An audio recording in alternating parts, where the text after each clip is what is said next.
السلام عليكم ورحمة الله وبركاته. الحمد لله الذي خلق الإنسان من نطفة. الحمد لله الذي ليس كمثله شيء وهو السميع البصير. نحمده ونستعينه ونستغفره ونؤمن به ونتوكل عليه ونعوذ بالله من شرور أنفسنا ومن سيئات أعمالنا. من يهده الله فلا مضل له ومن يضلله فلا هادي له. ونشهد أن لا إله إلا الله وحده لا شريك له. ونشهد أن سيدنا وسندنا وحبيبنا وشفيعنا وإمامنا وسندنا وهادينا ومرشدنا ونبينا ورسولنا وأفضلنا ومتاعنا ومكرمنا ومحترمنا وأولانا ومولانا محمد عبده ورسوله لا رسول بعده ولا رسالة بعده لا نبي بعده ولا نبوة بعده. أرسله الله بالحق بشيرا ونذيرا وداعيا إلى الله بإذنه وسراجا منيرا. وصلى الله تبارك وتعالى عليه وعلى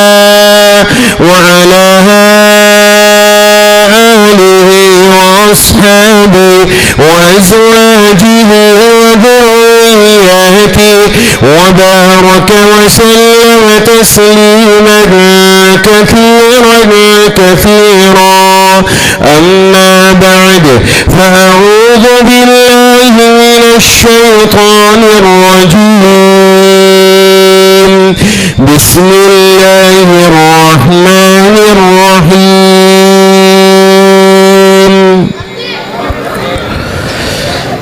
يا أيها الذين آمنوا اتقوا الله وكونوا مع الصادقين. وقال تعالى يا أيها الرسل كلوا من الطيبات واعملوا صالحا. وقال تعالى ولا تستوي الحسنة ولا السيئة ادفع بالتي هي أحسن. صدق الله العلي العظيم. وقال النبي صلى الله تعالى عليه وسلم كل أمتي يدخلون الجنة إلا من أبى. قيل ومن يأبى يا رسول الله؟ قال رسول الله صلى الله تعالى عليه وسلم من أطاعني دخل الجنة ومن عصاني فقد أبى. أو كما قال النبي صلى الله تعالى عليه وسلم.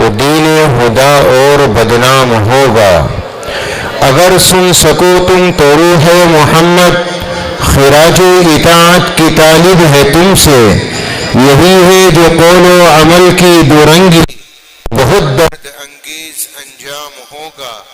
فقط خوش بیانی کے جوہر دکھا کر کوئی قوم دنیا میں ابھری نہیں ہے، عمل چھوڑ کر صرف باتیں بنا کر کوئی قوم دنیا میں ابھری نہیں ہے۔ یہ سچ ہے کہ میلاد و سیرت کے جلسے بظاہر ہیں بام سعادت کے زینے، یہ سچ ہے کہ نعت محمد کے موتی ہے ایما کی انگشتری کے نگینے، مگر ایک قصیدہ گرو یہ تو سوچو کہ بے روح لفظوں کی قیمت ہی کیا ہے، بنے ہیں کہیں نقش آب روا پر، چلے ہیں کہیں خشکیوں میں سفینے، یہ سوچو کہ نور ہدایت کا پرچم جناب محمد نے کیسے اڑایا، یہ سوچو کہ دبتوں کو کیسے اٹھایا، یہ سوچو کہ گرتوں کو کیسے سنبھالا، یہ سوچو کہ کیا چیز تھی جس کے بل پر اکیلے خدا کے پیمبر نے اٹھ کر الٹ دی تھی ایوان روما کی مسند،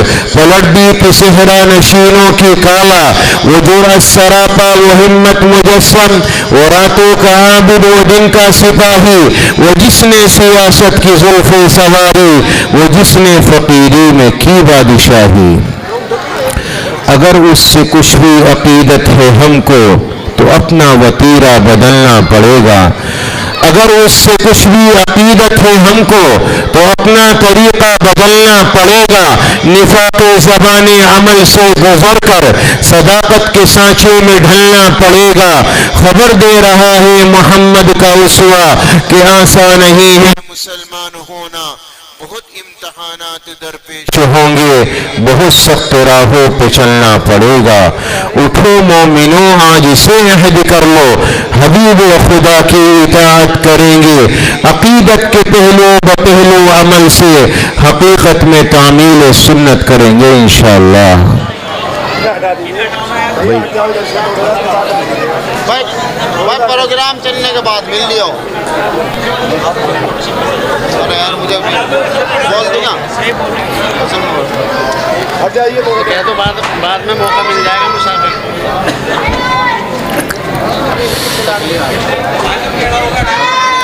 رب کریم کا بڑا فضل ہے، احسان ہے کہ اس رب نے مجھے اور آپ کو اپنی اور اپنے پاک نبی کی محبت پر رسول پاک علیہ الصلاۃ والتسلیم کے اس پاک گھر میں جمع فرمایا۔ اللہ تبارک و تعالی میرے اور آپ کے آنے کو جمع ہونے کو قبول فرما لے، نجات کا مغفرت کا ذریعہ بنا دے۔ چند باتیں عرض کروں گا، جلد ہی اپنی بات کو ختم کروں گا۔ اس سے پہلے چند اشعار ہیں دعائیہ اللہ کے دربار عالیہ میں دل کی عقیدت و محبت کے ساتھ آپ کے سامنے رکھتا ہوں۔ اللہ میرے اور آپ کے حق میں قبول فرما لے، آپ لوگ آمین کہتے رہیں۔ ان اشعار کو اللہ میری اور آپ کی زندگی کو بدلنے کا ذریعہ بنا دے۔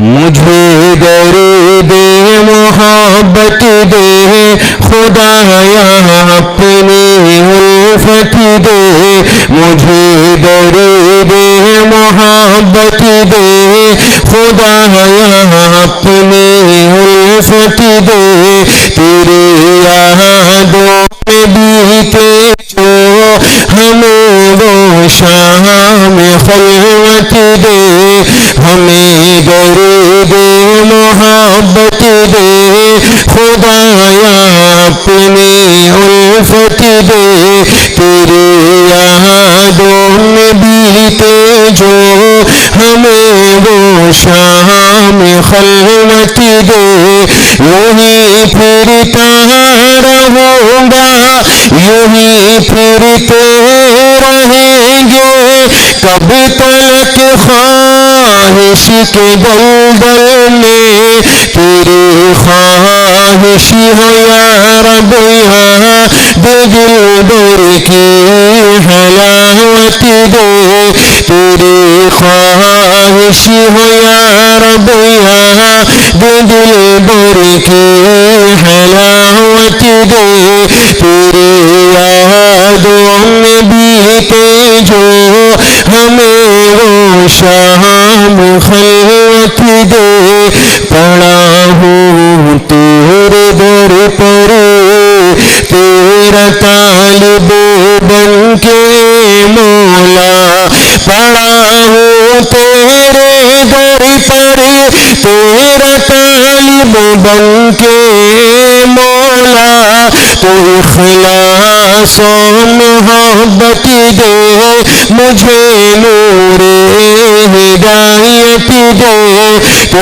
اخلاص و محبت دے ہمیں نور ہدایت دے، تیری یادوں میں بیتے جو ہمیں وہ شام خلوت دے، بہت تاریک شب ہے اور رستا ہے کٹھن مولا، بہت تاریک شب ہے اور رستا ہے کٹھن مولا، ہمیں تو شوق منزل میں فنائے دل کی نعمت دے، ہمیں تو شوق منزل میں فنائے دل کی نعمت دے، تیری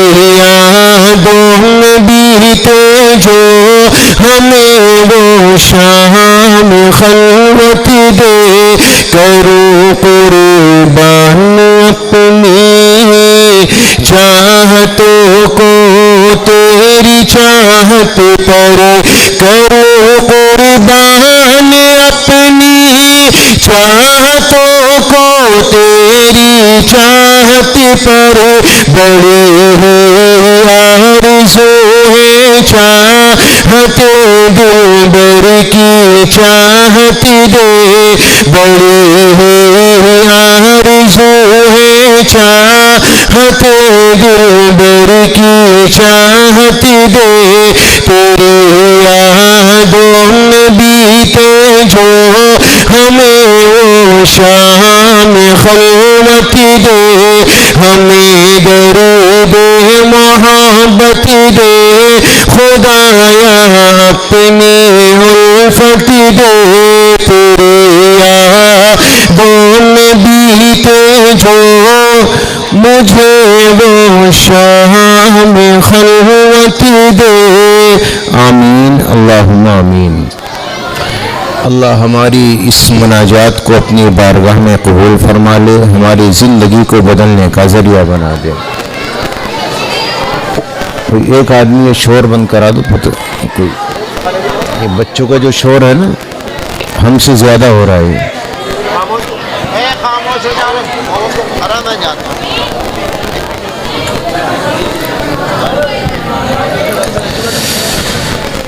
اس دنیا میں کامیابی کا ذریعہ اور کامیابی حاصل کرنے کا طریقہ جو میں نے اور آپ نے اپنی نظروں میں، اپنے تصور میں، اپنے ذہن میں جمایا ہے وہ بالکل غلط ہے۔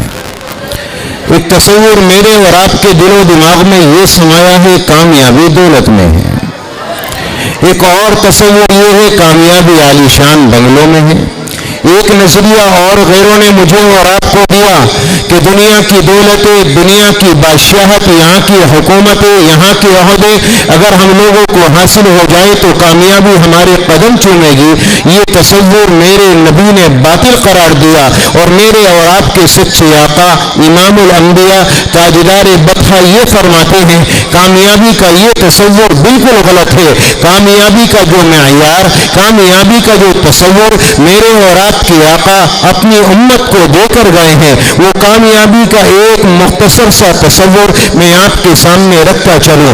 اللہ تبارک و تعالیٰ نے قرآن کریم میں فرمایا، اور تاجدار مدینہ امام الانبیاء کا فرمان عالی سنتے چلو، اذا کانت فیک اربع، جب تیری زندگی کے اندر چار باتیں پیدا ہو جائیں، اگر ایمان والا، اگر مسلمان ان چار اصولوں کو اپنا لے، اگر ایمان والا ان چار باتوں باتوں کو اپنی زندگی میں پیدا کر لے تو میرے آپ کے آقا نے فرمایا اس دنیا میں کبھی ذلت کا منہ نہیں دیکھے گا. میرے آپ کے آقا نے فرمایا اس دنیا کے اندر کبھی رسوائی نصیب نہیں ہوگی. اللہ اس کی یہ دنیا بھی سنوارے گا, اللہ اس کی آخرت بھی سنوارے گا. تاجدار مدینہ نے فرمایا 4 چیزیں دنیا کا ہر مسلمان اپنی زندگی میں جمع کر لے, اس دنیا میں جب تک زندہ ہے کوئی اسے ذلیل نہیں کر سکتا.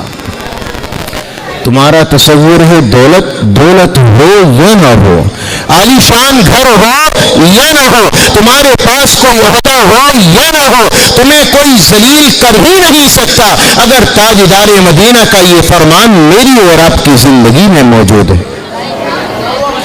میرے تمہارے آقا نے فرمایا سب سے پہلی چیز ہے صدق و حدیث. ہر مسلمان, ہر ایمان والا, نبی کا چاہنے والا, نبی کا امت اپنی زندگی کے اندر یہ عمل داخل کرے کہ اس کی زبان سچ بولے. وہ رات کی تنہائی میں ہو یا دن کے اجالے میں ہو, اسے کوئی دیکھتا ہو یا نہ اسے دیکھتا ہو, وہ دنیا کے اندر کسی کے سامنے ہو یا تنہائی میں ہو, ہر حال کے اندر وہ سچ کے دامن کو تھامنے والا, وہ سچائی کو اپنانے والا. تاجدار مدینہ نے فرمایا اگر دنیا کا میرا امتی سچائی کے دامن کو تھامے گا دنیا میں کوئی چیز اسے ذلیل نہیں کر سکتی. اور میرے تمہارے آقا نے تو یہ فرمایا اگر میرا امتی ہے, اگر میرا ماننے والا ہے, اگر میرا چاہنے والا ہے, اگر میرا نام لینے والا ہے تو وہ دنیا میں کوئی اور گناہ تو کر سکتا ہے لیکن وہ امتی کبھی جھوٹ نہیں بول سکتا. اگر میرا امتی ہے جھوٹا نہیں ہوگا. تاجدار مدینہ نے فرمایا الصدق ینجی والکذب یہلک, سچائی نجات دیتی ہے اور جھوٹ ہلاک کرتا ہے. یہ تاجدار مدینہ کا فرمان عالی ہے. آج انسان ایک جھوٹ بولے گا, اس جھوٹ کو چھپانے کے لیے لاکھوں جھوٹ بولے گا, ہزاروں بولے گا, کئی مرتبہ بولے گا اور یہ جھوٹ اسے رسوا کر دے گا. اور اگر سچائی کے دامن کو تھام لو دنیا کی کوئی چیز اسے رسوا کر ہی نہیں سکتی. میرے تمہارے آقا ایک مرتبہ تشریف لے جا رہے ہیں, آپ کو آواز آئی السلام علیکم یا رسول اللہ. میرے آقا نے پلٹ کر دیکھا, آپ کو کوئی انسان نظر نہیں آیا. آپ نے اپنے قدموں کو آگے بڑھایا. تاجدار مدینہ کے کانوں میں پھر آواز آئی السلام علیکم یا نبی اللہ. میرے آپ کے آقا نے پھر پلٹ کر دیکھا, آپ کو کوئی نظر نہ آیا. تاجدار مدینہ پھر آگے بڑھے, پھر آواز آئی السلام علیکم یا رسول اللہ. میرے نبی نے پلٹ کر دیکھا, انسان کوئی نظر نہ آیا. ایک ہرنی ہے جو ایک چیز سے بندھی ہے. تاجدار مدینہ سمجھ گئے ہرنی نے مجھے آواز دی ہے. تاجدار مدینہ اس کے قریب میں پہنچے, فرمایا کیا تو نے ہی مجھ کو پکارا؟ فرمایا ہاں آقا میں نے آپ کو آواز دی ہے. اچھا کیا کہنا چاہتی ہے؟ یا نبی اللہ, آپ کا ماننے والا, آپ کا صحابی مجھے پکڑ کر لے آیا. تقدیر پر میں راضی ہوں, اللہ جو میرے ساتھ کرے گا مجھے اس کے اوپر خوشی ہے. لیکن آقا میرے بچے پہاڑوں میں بھوکے ہیں, اگر آپ کی اجازت ہو تو میں بچوں کو دودھ پلا کر چلی آؤں. تاجدار مدینہ نے فرمایا یہ بتا اگر میں تیری رسی کھول بھی دوں اور تو چلی جائے تیرا کیا بھروسہ تو واپس آ جائے گی؟ ہرنی نے جو جواب دیا نا, آئے ہائے. تاجدار مدینہ سے کہنے لگی آقا اگر میں واپس نہ آؤں, آپ سے جھوٹ بول کر جاؤں تو اللہ مجھے جہنم میں ڈالے جیسے انسانوں کو جہنم میں ڈالے. اور دوڑتی ہوئی چلی گئی. تاجدار مدینہ نے رسی کو کھولا اور چھوڑ دیا. دوڑتی ہوئی گئی, بچوں کو دودھ پلایا. تاجدار مدینہ نے دیکھا, دوڑتی ہوئی آئی, نبی نے اس کی رسی کو باندھ دیا. مالک آ گیا جو جنگل سے پکڑ کر لایا تھا. اس نے کہا یا رسول اللہ آپ میرے گھر پر میرے تو بھاگ کھل گئے. یا نبی اللہ آپ میرے یہاں تشریف لائے, میری خوش قسمتی, میرے تو مقدر جاگ گئے. آقا فرمائیے میں آپ کی کیا خدمت کروں, میں آپ کے ساتھ کیا معاملہ کروں, میں آپ کو کیا پیش کروں. یہ اونٹ آپ کے لیے, یہ جانور آپ کے لیے, یہ گھر آپ کا ہے. آقا آپ جو پسند فرمائیں گے وہ بہتر ہوگا اس چیز سے جس کو آپ ناپسند کریں گے. میرے نبی نے فرمایا میرے صحابی کچھ اور نہیں, مجھے یہ ہرنی ہبہ کر دے, مجھے یہ تحفے میں دے دے. تو آقا علیہ الصلوۃ والسلام سے صحابی کہنے لگا آقا یہ پورے جانور آپ کے لیے, ہرنی کی کیا اوقات ہے. میرے آقا نے فرمایا مجھے کچھ اور نہیں, یہ ہرنی چاہیے. اس نے ہرنی نبی کو دی. میرے نبی نے فرمایا جا اپنے بچوں میں چلی جا اور جا کر خوش ہو جا. یہ دوڑتی ہوئی گئی, نبی کو سلام کرتی ہوئی گئی, بار بار نبی کو مڑ کر دیکھا, نبی کو جھک کر سلام کیا. میرے پیاروں پہلی بات تو یہ کہنا چاہوں گا کہ ذرا اندازہ لگاؤ اس ہرنی کے دل میں نبی کی کتنی قدردانی تھی, اور اس ہرنی کے دل میں نبی پاک علیہ السلام کی بات کا کتنا پاس و لحاظ تھا کہ نبی سے جو وعدہ کر کے گئی, نبی پاک علیہ السلام سے جو کہہ کر گئی اس کو تسلیم کیا اور اس کو قبول کیا. اپنے بچوں کو چھوڑا, گوارا کیا, اپنی جان دینا سوچا, گوارا کیا, لیکن نبی پاک علیہ السلام کے وعدے کو توڑ دو, نبی سے جھوٹ بول کر زندگی گزارو. ہرنی نے یہ گوارا نہیں کیا. آج کا امتی, آج کا مسلمان کیا رسول اللہ کے وعدوں پر, کیا آپ کی کہنے پر اور آپ کے طریقے پر اور آپ کی زندگی پر یہ امتی عمل کرتا ہے؟ میرے آپ کے آقا دنیا سے تشریف لے گئے, آپ کا آخر وقت ہے. میرے آپ کے آقا نے فرمایا الصلاۃ وما ملکت ایمانکم, نمازوں کا خیال کرنا, غلاموں کا خیال کرنا. مسلمانوں یہ نماز نہ چھوڑ جائے. لیکن مجھے یہ بتاؤ ہرنی کا تو پاس و لحاظ تھا نبی کی بات کا, نبی تم سے آخر وقت جو کہہ کر گئے ہیں کیا امتی آج اسے زندہ کرتا ہے؟ فجر میں غائب, ظہر میں غائب, جمعہ پڑھا تو پڑھا, مہینے کی رمضان میں پڑھی تو پڑھی, ورنہ ہمیں کوئی مطلب نہیں. زلزلہ آ گیا, رات میں اٹھ کر بیٹھ گئے, گلی کے باہر دیکھا تو وہ آدمی بھی نظر آئے جو فجر میں کیا صبح کو کیا 10-11 بجے اٹھتا ہے, زلزلے کے جھٹکے سے باہر نظر آتا, پھر پوری رات سوتا نہیں ہے کبھی زلزلہ نہ آ جائے. عجیب بات ہے, زلزلے سے ڈر لگتا ہے, اللہ کے عذاب سے نہیں لگتا, اللہ سے خوف نہیں کھاتے. اللہ کے بندوں, اللہ کے نبی نے بیان فرمایا یہ دنیا میں سچائی تمہیں نجات دے گی. آج کا امت کا زیادہ تر طبقہ ایسا ہے جو جھوٹ کا سہارا لیتا ہے, اور تاجدار مدینہ نے فرمایا وحفظ امانت, اور لوگوں کے ساتھ دھوکہ نہ کرنا, امانت کا خیال کرنا. یہ تاجدار مدینہ نے دوسرا اصول بیان کیا کہ میرا امتی سچ بولے, میرا امتی امانت کا خیال کرے, میرا امتی کسی کو دھوکہ نہ دے. اگر دھوکہ دے گا تو میرے نبی نے فرمایا وہ میرا امتی کسی حال میں نہیں ہو سکتا. اب قرضے پر پیسے لیے گئے 10 دن کے لیے, 1 دن کے لیے, اور اس کے بعد ایسا دھوکہ دیا کہ پتہ ہی نہیں غائب ہو گئے کہ پیسہ تو ہے ہی نہیں. مکان بکتا ہوا نظر آیا, دلالوں کو لگا دیا جاؤ اس کی قیمت گھٹا کر بتاؤ, اگر یہ 10 کا ہے تو اسے 8 کا بتاؤ, کہو یہ اس کی قیمت نہیں ہے, آج کل مارکیٹ میں ریٹ نہیں ہے, ایک کام کرو اس کو 7 کی قیمت میں لگاؤ. پتا ہے کہ قیمت 12 کی ہے, 8 کی, 10 کی ہے, 13 کی ہے, لیکن اس کی قیمت کو گھٹا کر دلالی کر کے اور لوگوں کو دھوکہ دے کر مال کماتے ہیں. آج یہ میرا اور آپ کا شیوا بن گیا.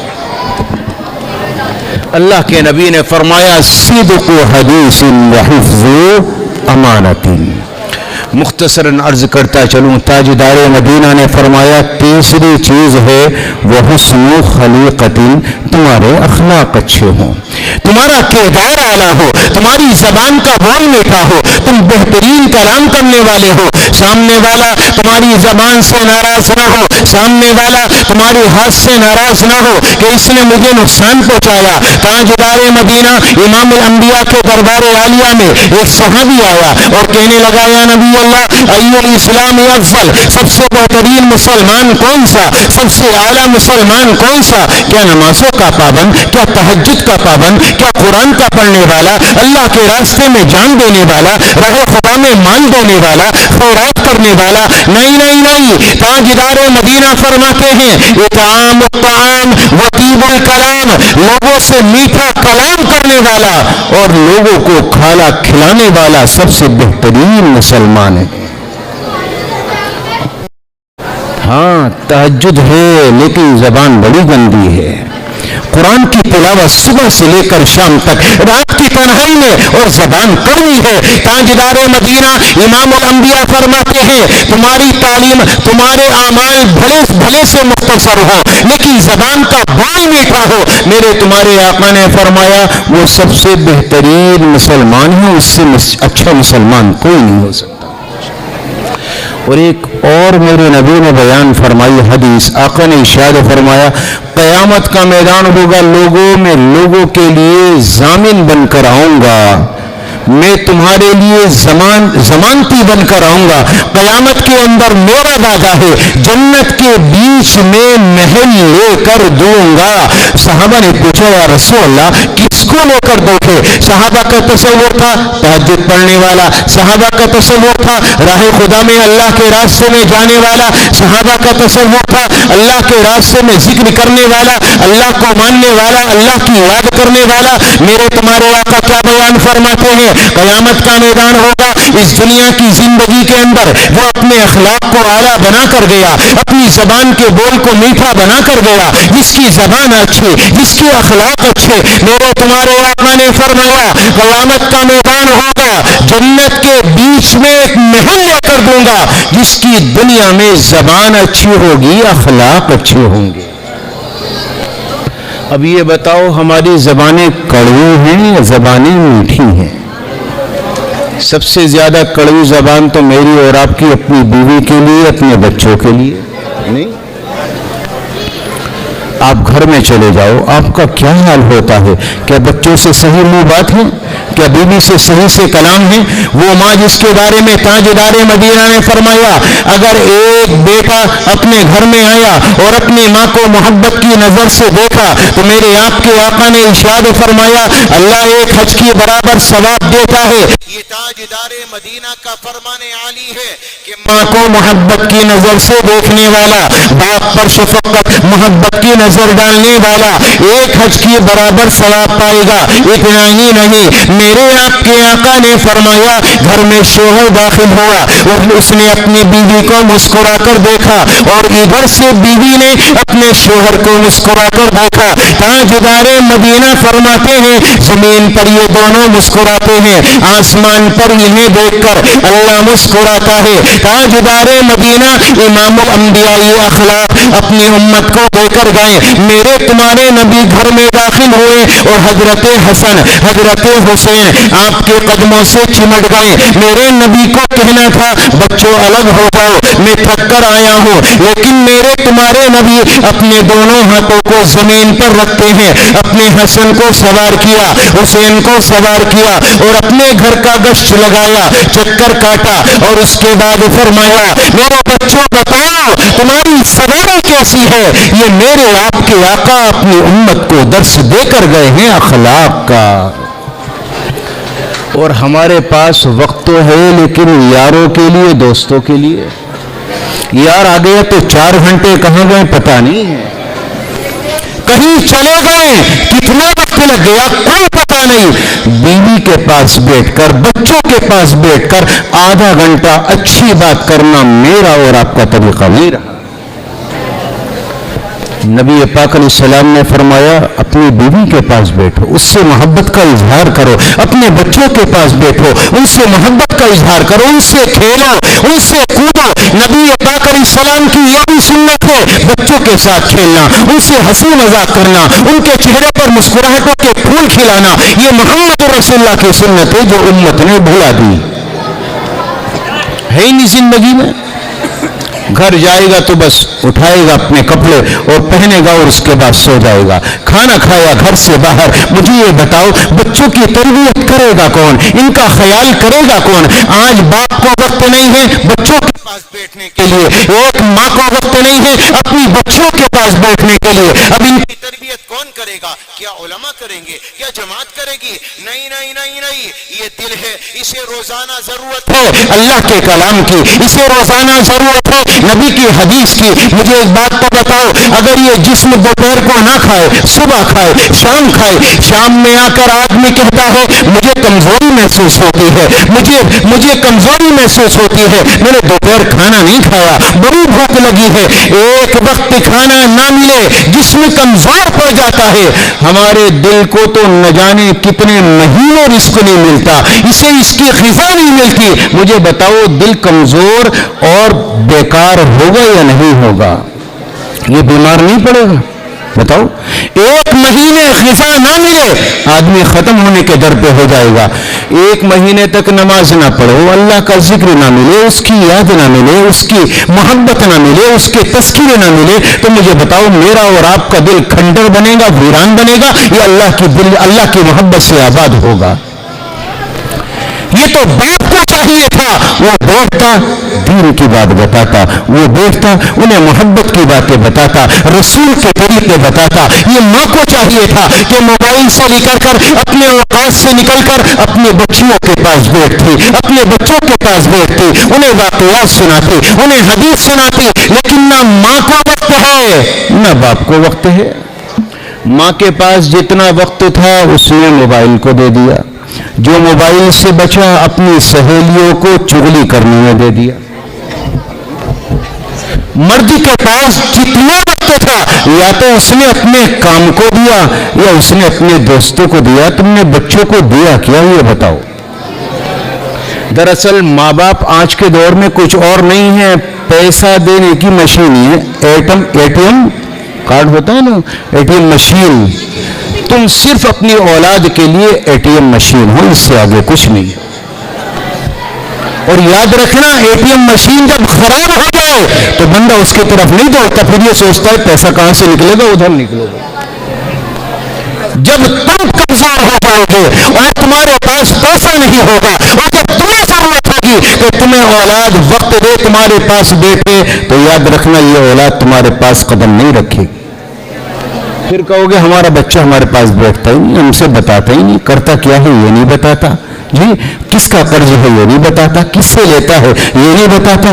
کیوں بتائے؟ تم نے بچپن کے وقت میں جب اسے ضرورت تھی کہ تم اسے وقت دیتے, اس کے پاس بیٹھتے, اس سے محبت کا اظہار کرتے, تم نے وقت غیروں کو دیا ہے, غیروں سے محبت کا اظہار کیا ہے, تو اولاد تم سے محبت کا اظہار بڑھاپے میں کیوں کرے گی؟ آقا علیہ السلام نے فرمایا وحسن خلیقۃ, تیسری چیز ہے اگر مسلمان چاہے اسے دنیا میں کوئی ذلیل نہ کرے, اس کی زبان کا بول میٹھا ہو, کڑوا نہ ہو. اور میرے نبی نے فرمایا المسلم من سلم المسلمون من لسانه ويده, مسلمان تو وہ مسلمان ہے جس کی زبان سے, جس کے ہاتھ سے دنیا کے تمام لوگ محفوظ ہو جائیں, اس کی زبان سے کسی کو تکلیف نہ پہنچے, اس کے ہاتھ سے کسی کو تکلیف نہ پہنچے. اگر سامنے والا یہ محسوس کرے کہ یہ ہمیں تکلیف دے گا, یہ ہماری برائیاں کرے گا, تو سمجھ لو تم مسلمان نہیں ہو. یہ محمد رسول اللہ کا فرمان عالی ہے. چوتھی چیز ہے وعفۃ فی طعمۃ, تمہارا کھانا حلال ہو, تمہارا کھانا پاکیزہ ہو, حرام نہ ہو. حلال کے لقموں پر اولاد سرسبز و شاداب ہوا کرتی ہے, انہیں ترقی ملتی ہے, انہیں اللہ تعالیٰ عزت اور بلندی عطا فرماتا ہے. اور جب اولاد حرام لقموں پر پلے تو یہ اولاد ناکارہ ہوتی ہے, یہ اولاد نکمی ہوتی ہے, یہ ماں باپ کی نافرمان ہوتی ہے. یہ وہ اولاد ہوتی ہے جس سے معاشرے کے لوگوں کو تکلیف ہوتی ہے, جس سے معاشرے میں برائیاں پھیلتی ہیں. اولاد کو حلال کھلاؤ. تاجدار مدینہ نے فرمایا جس کی اولاد زیادہ ہے, آمدنی کے ذرائع کم ہیں, قیامت کے میدان میں جب آئے گا جنت میں جانے سے اسے کوئی نہیں روک سکتا جس نے اولاد کو حلال لقمے کھلائے ہوں گے. اور میرے تمہارے نبی نے تو یہ ارشاد فرمایا وَكُلُّ لَحْمٍ نَبَتَ مِنَ السُّحْتِ كَانَتِ النَّارُ أَوْلَىٰ بِهِ، حرام کھلانے والا، حرام لقمے پیٹ میں ڈالنے والا یا اپنے پیٹ میں ڈالنے والا، اپنے جسم کو حرام مال سے بڑھانے والا، میرے تمہارے آقا نے فرمایا قیامت کے میدان میں جنت میں نہیں جا سکتا، جہنم ہی زیادہ مستحق ہے۔ آج کاروبار ہے تو جھوٹ کے اوپر، آج تجارتیں ہیں تو جھوٹ کے اوپر ہم نے مال کو حرام کیا، اپنی اولاد کے پیٹ میں حرام لقمے ڈالے۔ اب مجھے بتاؤ یہ نمازی کیسے بنے، یہ تہجد گزار کیسے بنے؟ رب نے تو قرآن کریم میں فرمایا یا ایھا الرسول کلوا من الطیبات واعملوا صالحا، اے رسولوں کی جماعت حلال کھاؤ، پاکیزہ کھانا کھاؤ اور نیک اعمال کرو۔ پتہ یہ چلا حلال کھانے سے نیک اعمال صادر ہوں گے اور حرام لقمے جب جائیں گے تو اس سے گناہ کا صدور ہوگا، اس کے علاوہ کچھ اور میسر نہیں ہو سکتا۔ ختم اور یوں کر سکتے کتنی باتیں ہو گئی بھائی؟ ارے بولو کچھ سمجھ میں آیا؟ 4 سچ بولنا ہی، جھوٹ نہیں بولنا انشاءاللہ۔ بولیں گے بھائی؟ کون کون جھوٹ بولے گا ہاتھ اٹھاؤ، کوئی نہیں بولے گا، سچ بولیں گے سب انشاءاللہ۔ کسی کو کبھی بھی دھوکہ نہیں دیں گے، کسی کی امانت میں خیانت نہیں کریں گے انشاءاللہ۔ اور تیسری چیز ہے وحسن خلیقۃ، اخلاق اچھے بنائیں گے، کردار اعلیٰ بنائیں گے، اپنی زبان کے بول کو میٹھا بنائیں گے۔ ہم یہ کوشش کریں گے کہ ہماری زبان سے ہمارے پڑوسی کو، ہمارے محلے والے کو، ہمارے رشتہ دار کو کوئی تکلیف نہ پہنچے۔ اور چوتھی چیز اپنے کھانے کو، اپنی روزی کو انشاءاللہ حلال بنائیں گے، 100% بنائیں گے بھائی انشاءاللہ۔ اور یاد رکھنا حلال میں تھوڑے میں ہی اللہ تعالیٰ برکت ڈالتا ہے اور وہ تھوڑی کافی ہو جاتی، حرام زیادہ بھی ہو تو اس میں برکتیں نہیں ہوا کرتی۔ اللہ تعالیٰ مجھے آپ کو عمل کی توفیق عطا فرما دے۔ یہ ایک واقعے کی طرف اشارہ کیا ہے مفتی صاحب نے، بہت پہلے میں نے کہا تھا وہ کالی گھوڑی کا ہارون رشید کا واقعہ ہے، نور الشرع میں یہ واقعہ موجود ہے۔ اس کے عربی میں اشعار ہے، یہ کسی نے اردو میں تحریر کیا ہے، اس کو میں آسان طریقے سے بہت جلدی سنا دیتا ہوں۔ ہارون رشید نے وزیر کو بھیجا کہ بازار سے ایک باندی خرید لے آؤ۔ وزیر پوچھا ایک کے بجائے 2 لے آیا۔ بادشاہ نے کہا بھائی ہم نے تو کہا تھا 1 لے کر آنا، تم 2 کیوں لے آئے؟ وزیر کہنے لگا جی 2 بک رہی تھی، ایک کا رنگ کالا تھا ایک کا گورا، میں دونوں لے آیا، مرضی آپ کی، کالی پسند فرمائی یا گوری؟ بادشاہ نے ایک نظر گوری کو دیکھا، ایک نظر کالی کو دیکھا، فیصلہ کوئی کیا نہیں تھا کہ گوری آگے بڑھی، کہنے لگی حضور میرا رنگ گورا ہے اور گورا رنگ قیمتی ہوتا ہے، مجھے قبول کر لو۔ بادشاہ نے کہا گورا رنگ ہی قیمتی ہوتا ہے، اس کی کیا دلیل ہے؟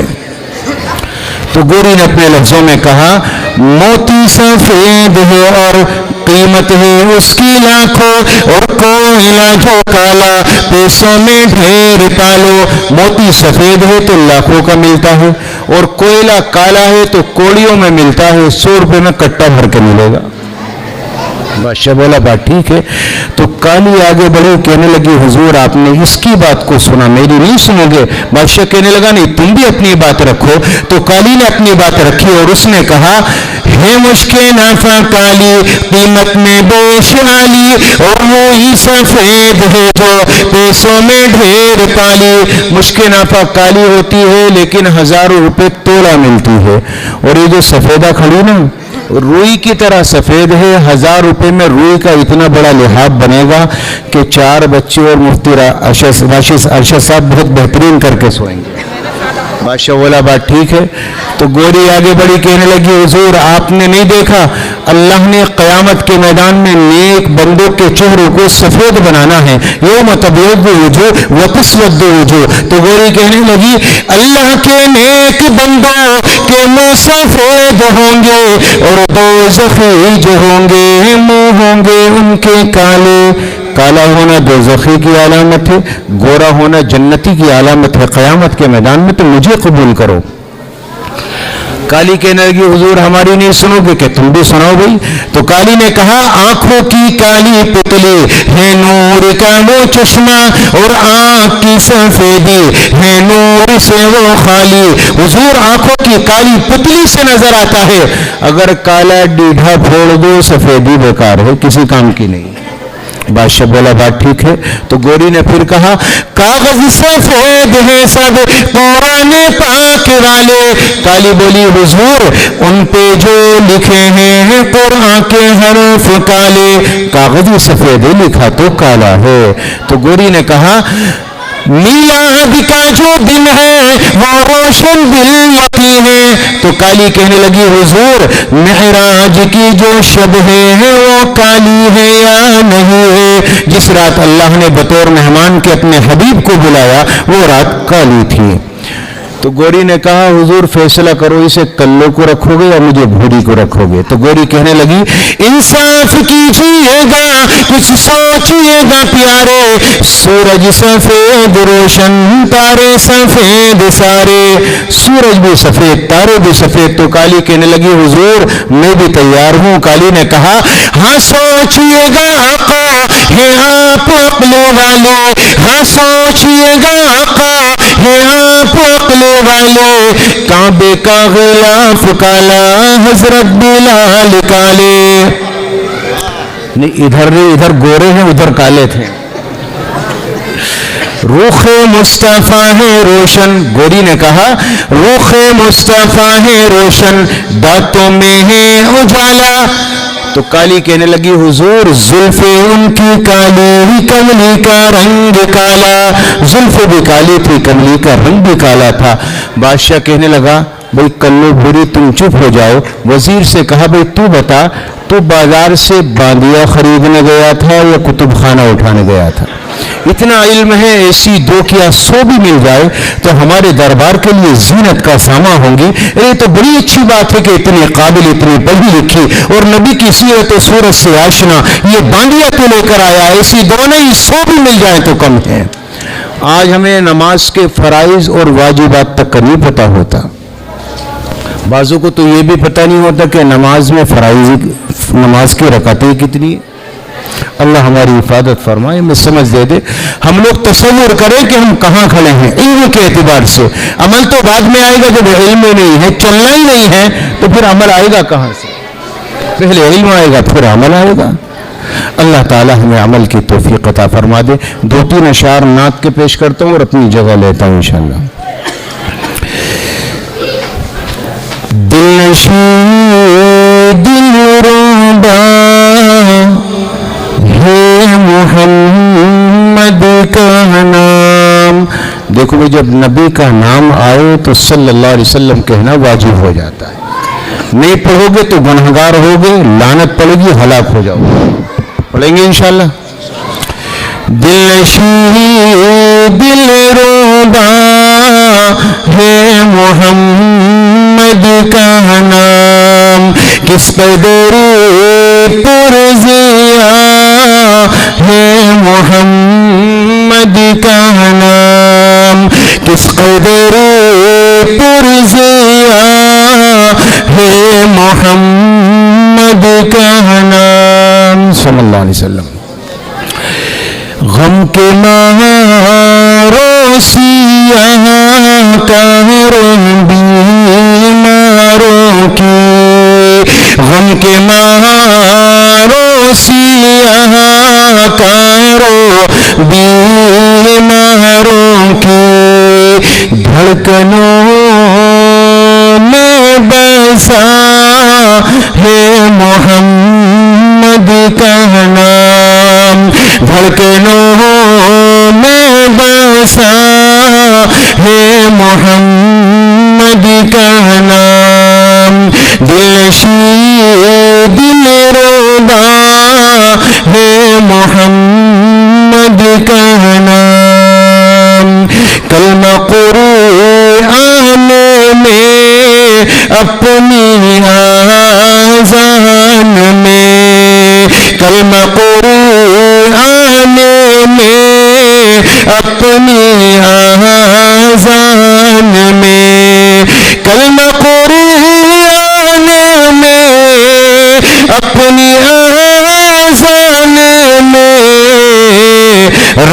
کیسے جڑا ہے محمد کا نام، رب نے کیسے جڑا ہے محمد کا نام، دلشید دلربا ہے محمد کا نام، اور جھونکا ٹھنڈی ہوا کا مجھے چھو گیا، جھونکا ٹھنڈی ہوا کا مجھے چھو گیا، میں نے جب لیا ہے محمد کا نام، میں نے جب